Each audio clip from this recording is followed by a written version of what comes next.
Hello, আসসালামু আলাইকুম। Welcome to পিঁপড়া একাডেমি। সুপ্রিয় শিক্ষার্থীরা, তোমরা যারা অনার্স প্রথম বর্ষ, দ্বিতীয় বর্ষ, তৃতীয় বর্ষ এবং চতুর্থ বর্ষের শিক্ষার্থী আছো, তোমাদের জন্য আজকের ভিডিওটা খুবই স্পেশাল হতে যাচ্ছে। কারণ আজকের ভিডিওতে আমি আলোচনা করব পরীক্ষার খাতায় কিভাবে লিখলে ফার্স্ট ক্লাস রেজাল্ট পাওয়া সম্ভব। তোমরা যারা নতুন শিক্ষার্থী আছো, অনার্স প্রথম বর্ষে ওঠার পর তোমাদের মাথায় একটা চিন্তা থাকে যে পরীক্ষার খাতায় আসলে কিভাবে লিখবো। গাইড পড়ো বা বই পড়ো, সেখানে কিন্তু প্রশ্নের উত্তর এত বড় ভাবে দেওয়া থাকে যে মাথায় আসতেছে না তোমাদের যে আসলে কিভাবে উত্তরটা লিখলে একটা ভালো মার্ক পাওয়া যাবে। তো সেই সমস্যার সমাধান মূলত আমি আজকের ভিডিওতে দিব। তো তোমরা যারা প্রথম বর্ষের শিক্ষার্থী আছো, তোমাদের এই ভয় দূর হবে। এবং দ্বিতীয় বর্ষের শিক্ষার্থী তোমরা যারা আছো, তোমাদের চিন্তা থাকে যে প্রথম বর্ষে পরীক্ষা দিয়েছিলাম, রেজাল্ট খুব একটা ভালো হয়নি, তো আসলে কিভাবে লিখলে রেজাল্টটা আমার ভালো হবে। তৃতীয় বর্ষের শিক্ষার্থী যারা আছো, তোমাদের চিন্তা থাকে যে দ্বিতীয় বর্ষে যে পরীক্ষা ছিল সেটাতে আমি লেখা তো দিয়েছি ভালোভাবে, কিন্তু দেখা যাচ্ছে মার্ক তুলনামূলক আসেনি ভালো। এটা না আসার কারণ কি? সেটার মূল কারণ হচ্ছে মূলত তোমাদের হাতের লেখাটা ঠিক হয় নাই বা স্ট্র্যাটেজি মেনটেন করে তুমি লিখতে পারোনি। অনার্স চতুর্থ বর্ষের শিক্ষার্থীরা, তোমরা এমন সমস্যায় ফেস করো যে প্রথম বর্ষ, দ্বিতীয় বর্ষ, তৃতীয় বর্ষ পরীক্ষা ভালো দিয়েছো, কিন্তু দেখা যাচ্ছে যে ফার্স্ট ক্লাস পাওয়ার কথা তোমার রেজাল্ট, কিন্তু সেক্ষেত্রে তোমার ফার্স্ট ক্লাস আসে না, যে সেকেন্ড ক্লাসে পড়ে আছো। এই সমস্যা আসলে কেন? বেশিরভাগ সমস্যার কারণ হচ্ছে তোমার হাতের লেখা ঠিক নেই, তুমি স্ট্র্যাটেজি মেনটেন করে লিখতে পারো নাই, যার কারণে টিচার তোমাকে একটা ভালো মার্ক দেয়নি। তো চলো দেখে নিই আসলে কিভাবে লিখলে শিক্ষকের মন জয় করা যায়, একটা ফার্স্ট ক্লাস রেজাল্ট করা যায়। সেই বিষয়টা নিয়ে মূলত আজকের ভিডিও। তো আর নয় পরীক্ষার খাতায় লেখায় নিয়ে ভয়। অনার্স পরীক্ষায় মূলত কিভাবে লিখবে। সুপ্রিয় শিক্ষার্থীরা, এই ভিডিওতে মূলত আমি তোমাদের পরীক্ষার খাতায় লেখা উপস্থাপন, লেখার সময়, লেখার কৌশল, এই বিষয়গুলো নিয়ে ডিটেইলসে আলোচনা করব। এবং তোমাদের খাতায়, পরীক্ষার খাতায় যে লিখবে, সেক্ষেত্রে মার্জিন থেকে শুরু করে ছোট ছোট যে বিষয়গুলো, প্রত্যেকটা নিয়ে আমি আলোচনা করব। অর্থাৎ এই ভিডিওতে তোমরা অনার্স প্রথম বর্ষ থেকে চতুর্থ বর্ষ সকল শিক্ষার্থীরা, তোমরা এই ভিডিও থেকে জুতা সেলাই থেকে চণ্ডীপাঠ পর্যন্ত তোমাদের পরীক্ষার খাতায় যা যা আছে সবকিছু নিয়েই মূলত আমি এখানে আলোচনা করব। তাহলে আর দেরি কেন, খাতা কলম নিয়ে টেবিলে বসে পড়ো ভিডিওর ডিটেইলস গুলো দেখার জন্য, এবং কি নোটস যেগুলো আমি দিব সেগুলো যেন খাতায় লিখে নিতে পারো। তাহলে কিন্তু পরীক্ষার খাতায় একটা ভালো রেজাল্ট করা সম্ভব। জাস্ট ভিডিওটা আসলো দেখলে চলে গেলে এভাবে কিন্তু হবে না, ঠিক আছে? আর আরেকটা বিষয় আমি বলতে চাই, তোমরা যারা পিঁপড়া একাডেমিতে নতুন এসেছো, অবশ্যই পিঁপড়া একাডেমি চ্যানেলটি সাবস্ক্রাইব করে সাথেই থাকো।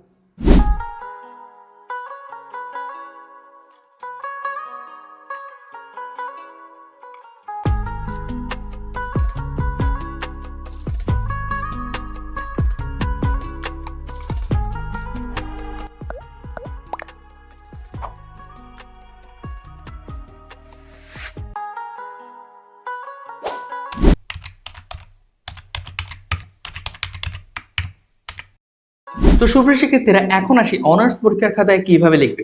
পরীক্ষার খাতায় অর্থাৎ ফাইনাল পরীক্ষায় উত্তর উপস্থাপন, লেখার সময় ও কৌশল, সেগুলো নিয়ে চলো একটু আলোচনা করি। তোমাদের পরীক্ষার খাতায় কিন্তু মোট মার্ক থাকছে 100, এবং এই 100 মার্কের মধ্যে তুমি যদি 40 পাও তাহলেই মূলত তোমার পাস হয়ে যায়। কিন্তু তুমি যদি 100-র মধ্যে 40ও তুলতে না পারো, তাহলে কিন্তু তোমার ফেল চলে আসবে। আর একবার ফেল আসলে সেটা তোমাকে বারবার রিটেক দেওয়ার প্রয়োজন হতে পারে।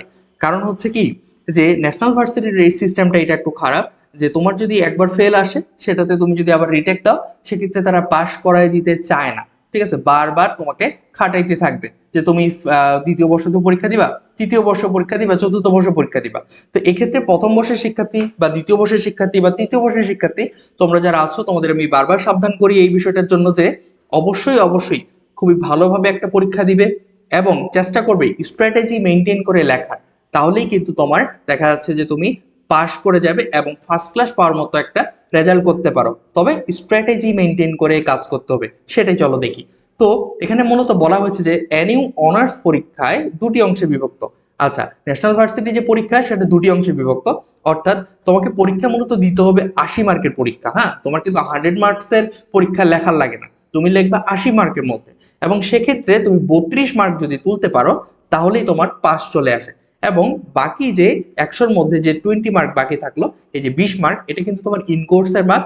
অর্থাৎ ছোটবেলায় স্কুলে তোমাদের যে এসবি একটা মার্ক থাকতো, যেটা টিচারের হাতে থাকতো, সেইটাই মূলত বর্তমানে রয়েছে ইন কোর্সের যে মার্ক। সেটা তোমার নিয়মিত ক্লাস করার বলো অথবা নিয়মিত পরীক্ষা দেওয়া বলো, সবকিছুর উপর ডিপেন্ড করে টিচাররা এই 20 মার্কটা পাঠায়, তোমাদের যে বোর্ড আছে সেখানে পাঠায়, এবং তার মাধ্যমে তোমার এই 20 মার্কের মধ্যে তুমি মার্কটা কত পেতে পারো, সর্বোচ্চ যদি হয় তুমি 20-এর মধ্যে 20 পাবে, আর যদি না হয়, সব টিচাররা অনেকে আছে কমায় দেয়, তো সর্বনিম্ন তুমি 15 মার্ক অন্তত পাবে, এটা তুমি ধরে রাখো। তো এক্ষেত্রে হয়ে গেল কি 32 যোগ 15, তাহলে টোটাল হলো 47। তুমি কিন্তু 47 মার্ক খুব ইজিলি পেয়ে যাচ্ছ যদি তুমি নর্মাল খুবই খারাপ ভাবে লেখো। তারপর তাহলে কি ফার্স্ট ক্লাস পাওয়া কি খুব একটা বিষয়? একদমই না। তো এই ভিডিওতে আমি এইটা নিয়ে আরো ডিটেইলসে আলোচনা করব। তার আগে একটা বিষয় আমি বলি, যে তোমরা যারা অনার্স প্রথম বর্ষ, দ্বিতীয় বর্ষ, তৃতীয় বর্ষ এবং চতুর্থ বর্ষের শিক্ষার্থী আছো, অথবা ডিগ্রি প্রথম বর্ষ, দ্বিতীয় বর্ষ, তৃতীয় বর্ষ এবং সাথে রয়েছে মাস্টার্সের সকল বিভাগের সাজেশন কিন্তু আমরা দিচ্ছি, সেটা আমাদের পিঁপড়া সাজেশন আমরা দিয়ে থাকি। তো তোমরা যদি আমাদের থেকে সাজেশনটা নিতে চাও, অবশ্যই আমাদের সাথে যোগাযোগ করো। এখানে যে নাম্বারটি দেওয়া আছে আমার হোয়াটসঅ্যাপ নাম্বার 01756976960, এই নাম্বারে আমার সাথে যোগাযোগ করলেই তোমরা কিন্তু সাজেশনটা নিতে পারবে আমার থেকে। তারপর আসি 80 মার্ক পরীক্ষায় মানবন্টন ও তুমি কত পাবে এবং কত তুলতে পারবে। পরীক্ষার সময় তোমরা জানো যে পরীক্ষার সময় হচ্ছে 4 ঘন্টা, এবং প্রশ্নের 3টা ক্যাটাগরি থাকবে। একটা হচ্ছে ক বিভাগ অতি সংক্ষিপ্ত, খ বিভাগ সংক্ষিপ্ত প্রশ্ন, গ বিভাগ বর্ণনামূলক বা রচনামূলক প্রশ্ন। ক বিভাগের ক্ষেত্রে যদি আমরা দেখি যে এখানে 12টা প্রশ্ন থাকবে, 10টার উত্তর দিতে হবে, প্রত্যেক প্রশ্নের মান হবে 1 এবং প্রত্যেক প্রশ্নের উত্তরের জন্য তোমাকে দিবে 1 করে, তাহলে এখানে 10-এর মধ্যে 10 তুমি পাচ্ছ। খ বিভাগে যদি আমরা দেখি, খ বিভাগে হচ্ছে 8টা প্রশ্ন থাকে, 8টার মধ্যে 5টার উত্তর দিতে হবে, প্রতি প্রশ্নের মান হচ্ছে 4, তাহলে মার্ক হচ্ছে 5 গুণ 4, 4 5 20, 20 মার্ক। প্রত্যেক প্রশ্নের উত্তরের জন্য তোমাকে দিবে, যদি তুমি সব থেকে ভালো করে লিখো বা সর্বোচ্চটা দিয়ে লেখো, তাহলেই কিন্তু তোমাকে এখানে 3 দিবে, এর বেশি দিবে না। তো 3 5 15 হচ্ছে এখানে। গ বিভাগে যদি আসি, তাহলে আমরা এখানে দেখব যে গ বিভাগে প্রশ্ন থাকবে 8টা, এর মধ্যে 5টা দিতে হবে, প্রতি প্রশ্নের মান 10, অর্থাৎ 5 × 10 হচ্ছে তাহলে 50 মার্কের এখানে। তো প্রত্যেক প্রশ্নে এই জন্য তোমাকে, যদি তুমি সব থেকে ভালো করে লিখো, তাহলে এখানে তুমি 8 পাবে। তো 5 × 8 = 40 এখানে ধরা হলো। তো পরীক্ষায় মোট মার্ক হচ্ছে এখানে কত? 80। এবং তুমি যদি পরীক্ষায় ভালোভাবে লিখো, তাহলে তুমি কত পেতে পারো? সর্বোচ্চ 65 বা 60 মার্ক, এবং এটাই কিন্তু ইনাফ। এই 65 বা 60 মার্কের মধ্যেই যদি তুমি থাকো, তাহলেই কিন্তু একটা ভালো রেজাল্ট তুমি করতে পারবে। এখন এসো যে ক খ গ বিভাগ পরীক্ষা খাতায় কিভাবে লেখাটা উপস্থাপন করবে। ক বিভাগটা আমরা দেখি, ক বিভাগে আছে অতি সংক্ষিপ্ত প্রশ্ন, অর্থাৎ এক কথায় উত্তর দাও। যেমন প্রশ্ন যদি থাকে ঐতিহাসিক লাহোর প্রস্তাব উত্থাপিত হয় কত সালে, এটা হচ্ছে 23শে মার্চ 1940 সালে। তো এখানে আমি কি করছি, যে শুধু উত্তরটা লিখে দিছি। তো হ্যাঁ, ঠিক সেমটাই করবা। তোমাদের আবার এটা লেখার দরকার নাই যে ঐতিহাসিক লাহোর প্রস্তাব উত্থাপিত হয় 23শে মার্চ 1941 সালে, এতটা লেখার প্রয়োজন নাই। তো তারপর আমরা দেখি যে অতি সংক্ষিপ্ত প্রশ্ন 12টি থাকবে, এর মধ্যে 10টি উত্তর দিতে হবে, এক্ষেত্রে সময় নেবে 10 মিনিট বা 15 মিনিট, এমনটা লাগতে পারে। তারপর খতে আসি, খ বিভাগটা গুরুত্বপূর্ণ। খ বিভাগে যে প্রশ্নগুলো থাকে, এই প্রশ্নগুলোতে কেমন টাইপের হয়ে থাকে? খ বিভাগে প্রশ্নে থাকে সংজ্ঞা লিখো, বুঝিয়ে লিখো, কি, কেন, কিভাবে, কাকে বলে, সংক্ষেপে লেখো ইত্যাদি, এমন টাইপের থাকে। যেমন প্রশ্নের ক্যাটাগরি আছে, তেমন উত্তরেরও কিন্তু ক্যাটাগরি আছে। যদি বলে কি বা সংজ্ঞা টাইপের প্রশ্ন আসে, তাহলে প্রশ্নের শুরুতে ভূমিকা লিখতে হবে এবং বাধ্যতামূলক লিখতে হবে। ভূমিকা হবে একদম চমৎকার, যাতে টিচার দেখে খুব সহজে বুঝতে পারে। সংক্ষিপ্ত প্রশ্ন যা উল্লেখ থাকবে, এর উত্তর সুন্দরভাবে লিখতে হবে। এরপর উপসংহার লিখতে হবে। তুমি যদি ভূমিকা উপসংহার না লিখো, তাহলে ফুল মার্ক কখনো পাবে না। সংক্ষিপ্ত প্রশ্ন কত পেজ লিখলে ভালো হবে বা কত পেজ লিখবে, এই ধরনের প্রশ্ন তুমি কম করে হলো 2 পেজ লিখবে, এবং বেশি লিখলে সমস্যা নেই। একটি কথা মনে রাখবে, পরীক্ষার সময় নষ্ট না করে সঠিক উত্তরটা লিখলেই বেটার। এটা ভেবো না যে বেশি পাতা লিখলে বেশি মার্ক দিবে। এবং পয়েন্টের সংখ্যা, অবশ্যই তোমাকে এখানে পয়েন্ট উল্লেখ করতে হবে। পয়েন্টের সংখ্যা সর্বোচ্চ 6 থেকে 8টা দিলে যথেষ্ট। এখন আসি আমরা গ বিভাগে। গ বিভাগটা মূলত বর্ণনামূলক প্রশ্ন, এবং এখানে বর্ণনামূলকের ক্ষেত্রে ভূমিকা উপসংহার এটা কিন্তু মাস্ট দেওয়াই লাগবে। এবং মূল কথাতে যদি পয়েন্ট থাকে, তবে প্যারা আকারে লেখা যাবে। সব পয়েন্টের নাম্বারিং অবশ্যই করতে হবে। নাম্বারিং তুমি ক বা 1 ধারায় করতে পারো, অসুবিধা নেই। পয়েন্টের নিচে আন্ডারলাইন অবশ্যই করতে হবে এবং কোনো কালার পেন ব্যবহার করে সময় নষ্ট করবে না। তবে যদি তোমার লেখার স্পিড ভালো থাকে তাহলে করতে পারো, কোনো অসুবিধা নেই। এবং পয়েন্টের সংখ্যা এখানে কিন্তু 12 থেকে 15টা অবশ্যই হতে হবে এবং পেজ সংখ্যা 6টি। এখানে আমি একটা কথা বলে রাখি যে তুমি যদি পয়েন্টগুলা বড় করে লিখো তাহলে কিন্তু তোমার অনেক পেজ হয়ে যাবে। পয়েন্ট অবশ্যই লিখবা ছোট ছোট করে, কারণ টিচাররা বেশি দেখে যে পয়েন্ট কয়টা লিখছ, পয়েন্ট দেখেই বেশিরভাগ নাম্বারটা দেয়। তারপর আরেকটা বিষয় হচ্ছে যে মাথায় রাখবে তোমার এখানে মার্ক কিন্তু 10, তাহলে তুমি যতই লিখো তোমাকে 10-এর বেশি দিবে না। সর্বোচ্চ যদি দেয় তাহলে 9 বা 8, 9 কখনো দেয় না, 8 দেয় আর কি। তোমার ভালো রেজাল্টের ক্ষেত্রে কিন্তু ভূমিকা এই বিভাগেরই। এই বিভাগে ন্যূনতম 3টা প্রশ্ন কমন রাখতে হবে এবং উত্তর সুন্দরভাবে লিখতে হবে। এই বিভাগে বিশ্লেষণ, ব্যাখ্যা, ভূমিকা, প্রস্তাব ইত্যাদি টাইপের প্রশ্ন মূলত থাকে এখানে। অনেক সময় একটি প্রশ্নের 2টি পার্ট থাকে, যেমন লাহোর প্রস্তাব কি এবং এর বৈশিষ্ট্য আলোচনা করো। যদি এমন টাইপের প্রশ্ন থাকে তাহলে মূলত কি করবে, তাহলে তোমাকে প্রথমত লাহোর প্রস্তাব কি এই প্রশ্নের উত্তরটা করতে হবে এবং এই প্রশ্নে সেম ভাবে খ মূলক বা খ নাম্বার যে প্রশ্নটা আমি বুঝাই দিলাম যে খ বিভাগেরটা কিভাবে লিখবে সেভাবে মূলত লিখবে। তারপর এখানে মূলত ভূমিকা লিখবে, ভূমিকা লিখে এখানে উপসংহার লেখার প্রয়োজন নেই। তারপর ভূমিকা লেখার কমপ্লিট হয়ে গেলে বা তারপরে যে নেক্সট যে প্রশ্নটা আসতেছে যে এর বৈশিষ্ট্য আলোচনা করো, এইটারও আরেকটা তোমার প্যারা আকারে লিখতে হবে যখন তুমি এর বৈশিষ্ট্যগুলো আলোচনা করবা, বা আলোচনা শুরুর আগে আরেকটা ভূমিকার মতো লিখতে হবে। ঠিক আছে, তো 2টা পার্টি কিন্তু ভূমিকা থাকবে, কিন্তু উপসংহার থাকবে মূলত একটাই। আরেকটা বিষয় বলে রাখা ভালো যে লেখার সাইজ অলওয়েজ মাঝারি থাকবে। লেখা বাজে থাকুক সমস্যা নেই, কিন্তু লেখা যেন বোঝা যায়, ধরা যায়। এটা হচ্ছে আমাদের সাধারণ জ্ঞান ফেসবুক পেজ। তোমরা চাইলে আমাদের সাধারণ জ্ঞান ফেসবুক পেজেও যুক্ত হতে পারো। এখানে 6000 সদস্যের একটি বড় পরিবার রয়েছে, তুমিও চাইলে এই পরিবারের সদস্য হতে পারো। এখানে তোমার অনার্সের ভর্তি, অনার্সের পরীক্ষা, অনার্সের সাজেশন সবকিছু নিয়ে মূলত আমরা এখানে ভিডিও দিয়ে থাকি, তোমাদের নোটিশগুলো জানিয়ে থাকি। এছাড়া এখানে চাকরি সংক্রান্ত বিভিন্ন বিষয় নিয়েও কিন্তু আমরা কাজ করে থাকি। তাই সব থেকে ভালো হয় তুমি আমাদের সাথে যুক্ত হয়ে যাও। কোন বিভাগ কত সময় নিবে, প্লাস একটি প্রশ্নে কত টাইম লাগবে, এই বিষয়টা নিয়ে দেখি। সময় নিয়ে আলোচনা করার আগে একটা বিষয় আমরা জেনে রাখি যে পরীক্ষা কেন্দ্রে অবশ্যই 1 ঘন্টা আগে যাবে এবং 15 মিনিট আগে খাতা দিবে তোমাকে।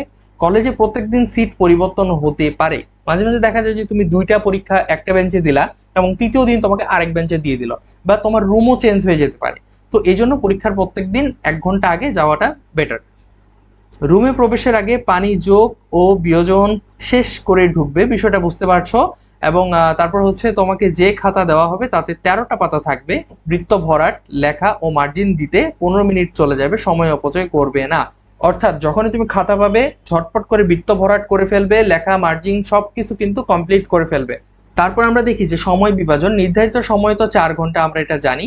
এবং ক বিভাগের জন্য কত সময়, ক বিভাগের জন্য 10 মার্কের জন্য তুমি এখানে সর্বোচ্চ যদি টাইম দাও 20 মিনিট, এর বেশি দেওয়া যাবে না।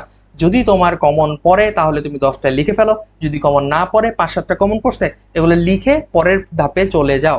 খ বিভাগ সংক্ষিপ্ত 4 মার্কের, প্রতি প্রশ্নের উত্তর 15 মিনিটে শেষ করার চেষ্টা করতে হবে, তবে বেশিও লাগতে পারে, সমস্যা নেই। 80 মিনিটে এই বিভাগ ছেড়ে দেওয়ার চেষ্টা করতে হবে, এর বেশি টাইম একদমই নেওয়া যাবে না। তারপর গ বিভাগের ক্ষেত্রে আসি, এটা কিন্তু রচনামূলক। তো এখানে 10 মার্কের উত্তর 25 মিনিটে শেষ করার চেষ্টা করতে হবে, এর কম বেশি হতে পারে, অসুবিধা নেই। একটি প্রশ্নে যদি কম সময় লাগে বা একটি প্রশ্নে যদি বেশি সময় লাগে তাহলে আরেকটি প্রশ্নে সেই সময়টা কমিয়ে দেওয়ার লাগবে বা বাড়িয়ে দিয়ে তোমাকে সময়টা মেনটেন করতে হবে। এটা মাথায় রাখবে যে 130 মিনিটের বেশি এখানে টাইম দেওয়া যাবে না।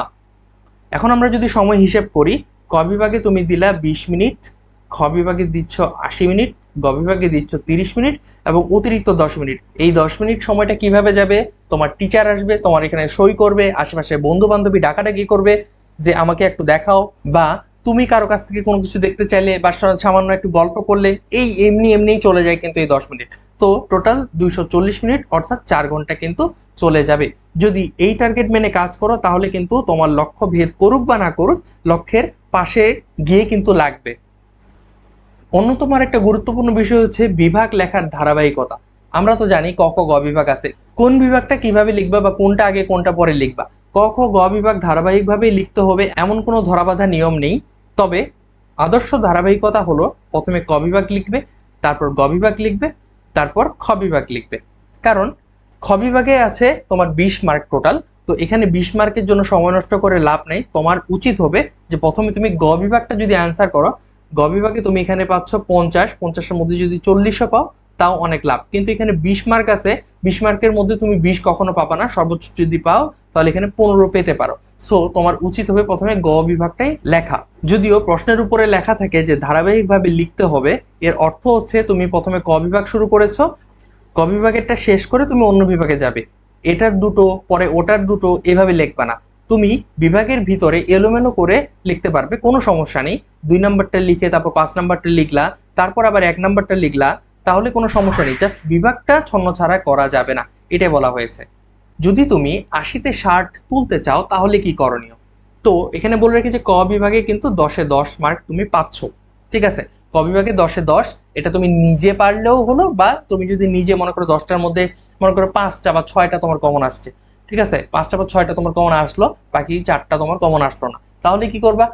পরীক্ষার সময় এটা বাদ দিয়ে তো নেক্সট তুমি লিখতে থাকলা, আশেপাশ থেকে তোমার ফ্রেন্ডের কাছ থেকে বা যে কোনো একভাবে তুমি এটা ম্যানেজ হয়ে যাবে, কোনো অসুবিধা নেই। 10-এ 10 পাওয়া কোনো বড় ব্যাপার না। তারপর হচ্ছে গ বিভাগ। গ বিভাগের বিষয়টা হচ্ছে গ বিভাগে খুব ভালো কমন আছে এমন 3টা প্রশ্ন শুরুতে লিখবা। শুরুতে লিখলে কিন্তু এটাতে তুমি কমপক্ষে গড়ে ধরলাম এখানে 7 করে পাচ্ছ, তো 3 সাথে 21 এখানে যদি তুমি পাও। আর বাকি 2টা প্রশ্নে মিলে ধরো যে লেখার সময় পাও নাই, খুব একটা লিখতে পারো নাই, হ্যাঁ, পরে লিখতে যায় হাতে ব্যথা হয়ে গেছিল, খুব একটা মোটামুটি লিখতে পারো নাই, মোটামুটি লিখছ, তো এখানে 2টা মিলে ধরলাম যে 7, আরো বেশি পাবা, কিন্তু এখানে আমি সর্বনিম্ন ধরলাম 7। তো 21 আর 7 হলো 28 নাম্বার, এখানে 10, এখানে 28।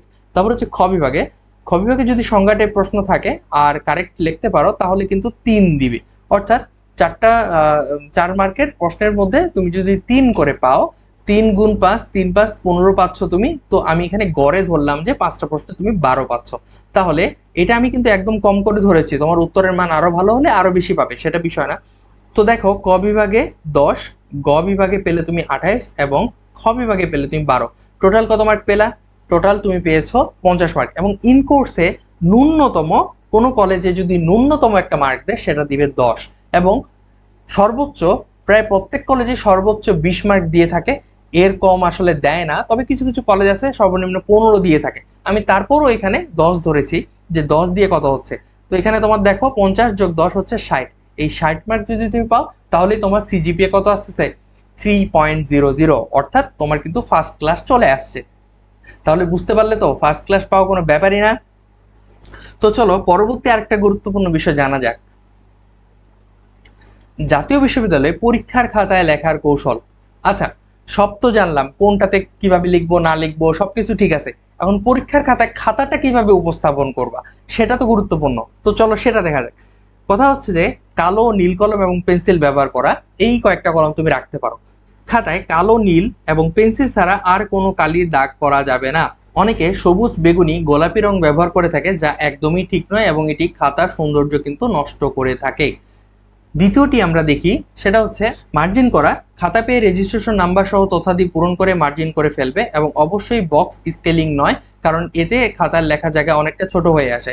উপরে বা বাঁ পাশে 1 ইঞ্চি রেখে দাগ দিবে, এবং এই স্কেলিং করবে নীল কালি দিয়ে অথবা পেন্সিল দিয়ে। পেন্সিল দিয়ে করাটা কিন্তু বেশি ভালো, টিচাররা বেশি প্রেফার করে পেন্সিল দিয়ে দাগ টানাটাকে। এখন আসি, যদি তুমি পরীক্ষার সময় না পাও, যে লুটশিটে মার্জিন টানতে পারতেছো না, বা পরীক্ষার হলে একটু দেরিতে পৌঁছাইছো, তখন কি করবা? তখন তোমার মার্জিন টানার কোনো প্রয়োজন নাই, বা লুটশিটও তোমার মার্জিন টানার কোনো প্রয়োজন নাই, শুধু উপরে এবং বায়ে ভাঁজ করে নিলেই যথেষ্ট, ঠিক আছে। তারপর লুটশিটে নাম্বার পূরণ করা। লুটশিটে নাম্বার পূরণ করার বিষয়টা হচ্ছে, তুমি যখন একটা লুটশিট নিবা তখন অবশ্যই কিন্তু নাম্বারটা মার্কিং করে দিবা, যে এটা কত নাম্বার লুটশিট, 1 নাম্বার, 2 নাম্বার, 3 নাম্বার বা 4 নাম্বার। আর আরেকটা গুরুত্বপূর্ণ বিষয় হচ্ছে, লুটশিটের উপরে কিন্তু একটা নাম্বার দেওয়া থাকে, হ্যাঁ, লুটশিটের উপর একটা নাম্বার দেওয়া থাকে, সেই নাম্বারটা কিন্তু অবশ্যই তোমার মেইন খাতার সাথে সংযুক্ত করে দেবে। অর্থাৎ মেইন খাতার লাস্ট পেজে কিন্তু একটা ঘর থাকে, যে তুমি অতিরিক্ত উত্তর শীট কয়টি নিয়েছো সেটা সেটা কিন্তু অবশ্যই পূরণ করে দিবে, না হলে তোমার শেষের যে উত্তরপত্রের যে খাতাটা সেটা কিন্তু বাতিল করে দেওয়া হয়। তারপর সর্বোচ্চ গতিতে লেখা। সর্বোচ্চ গতিতে লেখা হচ্ছে তোমার জীবনের সর্বোচ্চ গতিতে লিখতে হবে। অনেকেই আছে খাতার প্রথম 1-2টা প্রশ্ন খুব ধীরে লেখে, যা বড় ভুল। যারা এমন করবে তারা কখনো ভালো করে পুরো মার্কের পরীক্ষা লিখে শেষ করতে পারবে না। দ্রুত লিখবে, লেখা যেদিকে যাবে যাক, শুধু বোঝা গেলেই হলো। দ্রুত লিখলে লেখা খারাপ হবে, এটা স্বাভাবিক, চিন্তা কিছু নেই। তবে সুন্দর রাখতে পারলে ভালো, না পারলে ভয় পাওয়ার কিছু নেই। লেখা যেন বোঝা যায়, স্যার যেন ধরে দেখতে পারে যে এটা কি লিখেছ। তারপর হচ্ছে পয়েন্টগুলো নীল কালি দিয়ে হাইলাইট করা। যদি পরীক্ষায় সময় থাকে তাহলে তুমি হাইলাইট করো, আর যদি সময় না থাকে তাহলে হাইলাইট করার কোনো প্রয়োজন নাই। সবগুলো প্রশ্নের উত্তর দেওয়া অবশ্যই অবশ্যই তোমার উচিত হবে, সবগুলো প্রশ্নের উত্তর দেওয়া। অনেকেই আছে সবগুলো প্রশ্ন লিখে না। হ্যাঁ, 10 বা 20 মার্কের উত্তর না লিখলে কি হবে, এটা সব থেকে বড় ভুল ধারণা। সময় যদি না থাকে তাহলে তুমি কম করে লিখো, কিন্তু সবগুলোই লিখে আসো। প্রায় সময় এই টেকনিক অবলম্বন করে অনেকেই কিন্তু অনেক ভালো করেছে, এরকম দেখা গেছে। প্রশ্নের ধারাবাহিকতা রক্ষা করা, চেষ্টা করবে প্রশ্নের ধারাবাহিকতা রক্ষা করে উত্তর দিতে। এতে খাতা দেখা সহজ হয়, তাই পরীক্ষকও খুশি হয়, আর তিনি খুশি হলে ভালো নম্বর আসবে নিশ্চয়ই, তাই না? পরবর্তীটা হচ্ছে অসম্পূর্ণ উত্তরের ক্ষেত্রে করণীয় কি। অসম্পূর্ণ উত্তরের ক্ষেত্রে করণীয় হচ্ছে এক পেজ থেকে অন্য পেজে যাওয়ার সময় এটা তুমি লিখতে পারো অপর পৃষ্ঠা দ্রষ্টব্য, বা ইংরেজিতে লিখতে পারো পিটিও অর্থাৎ প্লিজ টার্ন ওভার। এতে শিক্ষক বুঝতে পারে তোমার টেকনিক্যাল জ্ঞান ভালো আছে। 10 নম্বর পয়েন্টটি হলো নতুন প্রশ্ন লেখার নিয়ম।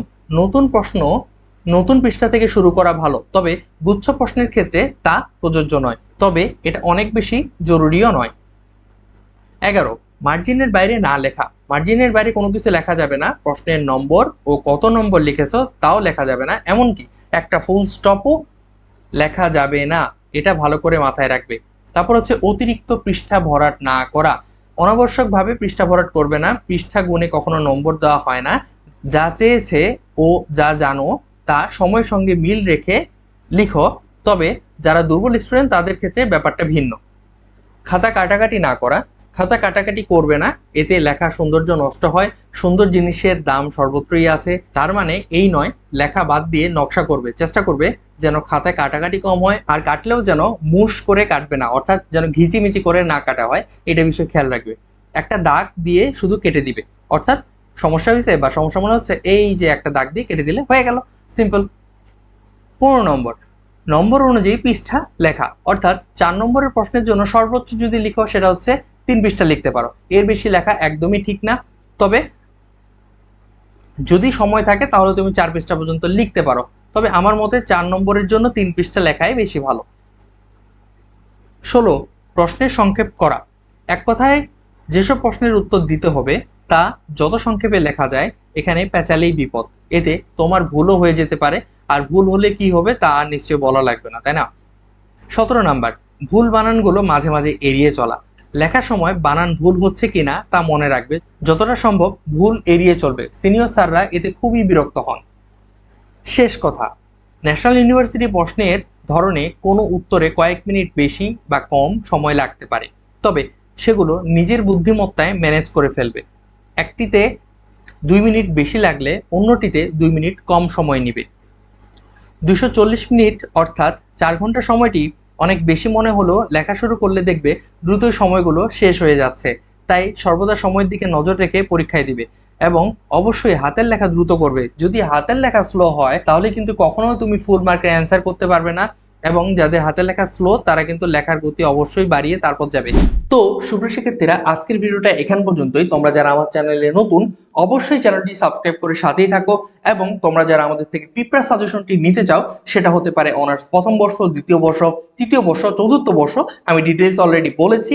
তো তোমরা যারা আমাদের থেকে সাজেশনটা নিতে চাও অবশ্যই নিয়ে ফেলো আমাদের প্রিপেয়ার সাজেশন, এবং সাজেশন নেওয়ার ডিটেইলস কিন্তু আমার ভিডিওতে বারবার বলা হয়েছে, অবশ্যই সেটা দেখবে। এবং আমাদের যে নাম্বার আছে হোয়াটসঅ্যাপ নাম্বার, সেখানে যদি তুমি আমাকে নক দাও তাহলেই কিন্তু আমার সাথে কথা বলে তুমি সাজেশনটা নিতে পারবে। ধন্যবাদ সবাইকে, সবাই ভালো থাকো, সুস্থ থাকো, আল্লাহ হাফেজ।